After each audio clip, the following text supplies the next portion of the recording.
অনেকেই তো ছিল এই আনন্দ উল্লাসে, কিন্তু আনন্দ উল্লাসের মধ্যখানে কিছু মানুষ ছিল ব্যতিক্রম। আপনাদের চোখে পড়েছে কিনা আমি দেখেছি কিছু ভাই কিছু বোন তারা সেই গণভবনের সবুজ সবুজ ঘাসের উপর সেজদায় লুটায়ে পড়েছে। দেখছেন আপনারা? আমি একজন নারীর একটা প্রতিমূর্তি দেখেছি, ওখানে তার একটা ভিডিও দেখেছি, চোখে পড়েছে যে সে এমন ভাবে কান্নাকাটি করতেছে আল্লাহর কাছে বিজয়ের পরে, আল্লাহর শুকরিয়া আদায় করতেছে, চোখের পানিতে জারজার হয়ে যাচ্ছে। এই দৃশ্য দেখলে বোঝা যায় যে এই যারা এই বিপ্লবের সঙ্গে সম্পৃক্ত ছিল তারা আল্লাহর কাছে কিভাবে সাহায্য চেয়েছে।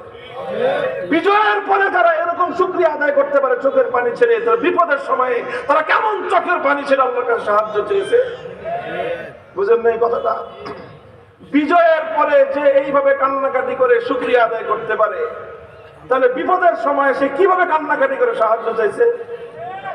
এই জন্য আল্লাহ পাক রব্বুল আলামিন সাহায্য করেছেন। কথা বলেন ঠিক না বেঠিক? আল্লাহর সাহায্য যখন এসেছে, বড় রাজনৈতিক দলের প্রয়োজন হয় নাই, বড় নেতার প্রয়োজন হয় নাই, ভিনদেশি কারো সাহায্যের প্রয়োজন হয় নাই। এদেশের সামান্য ছাত্র জনতার সামনে তাগুতি ফ্যাসিবাদী স্বৈরাচারী ভিনদেশি দালাল চক্রকে আমার আল্লাহ এদেশের সীমান্তের বাইরে পাঠিয়ে দিয়েছে।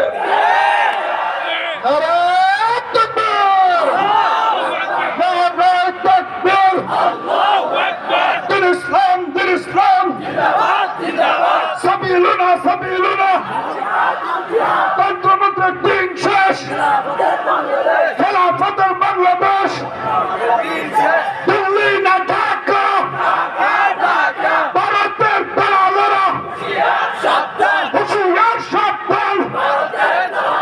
মামুনুল হক এগিয়ে চলো, কায়েদে উম্মাহ এগিয়ে চলো, বঙ্গবাদ এগিয়ে চলো, শাইখুল হাদিস এগিয়ে চলো।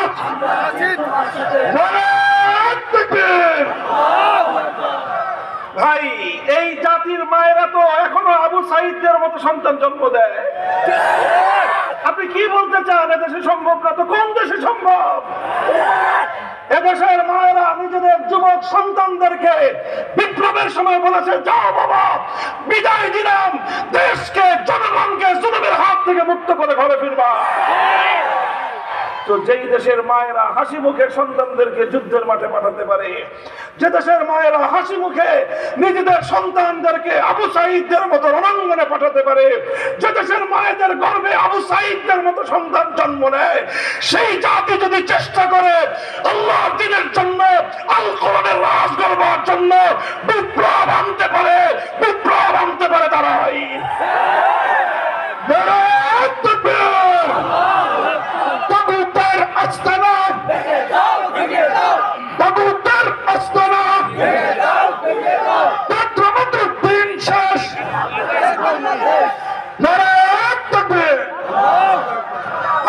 আমাদেরকে বুঝবার তৌফিক দান করেন।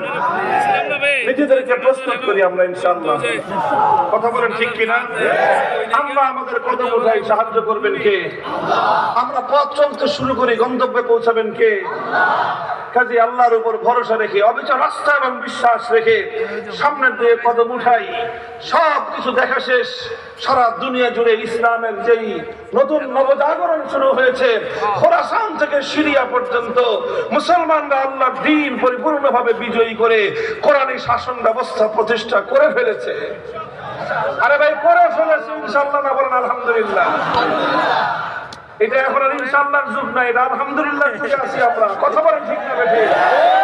সিরিয়া তো সেই এলাকা, আরে সিরিয়া তো সেই এলাকা, সিরিয়ার মধ্যে দামেস্ক আছে একটা শহর, সেই দামেস্কের মধ্যে একটা মিনার হবে, সাদা মিনার, যেই মিনারে আল্লাহর পক্ষ থেকে আসমান থেকে হযরত ঈসা আলাইহিস সালাম নেমে আসবেন।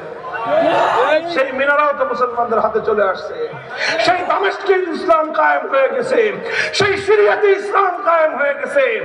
এখনো যদি ঘুমায় থাকি আমরা, তাহলে শেষ পর্যন্ত রেল গাড়ি পাবো না।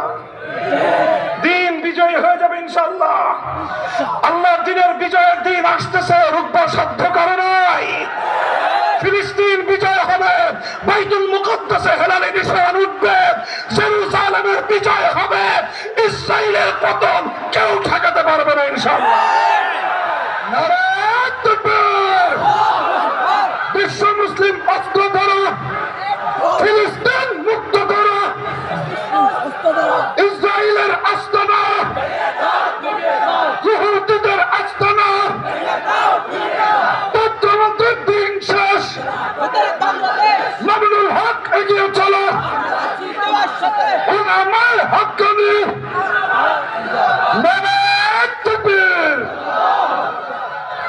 প্রস্তুত থাকবেন তো ইনশাআল্লাহ?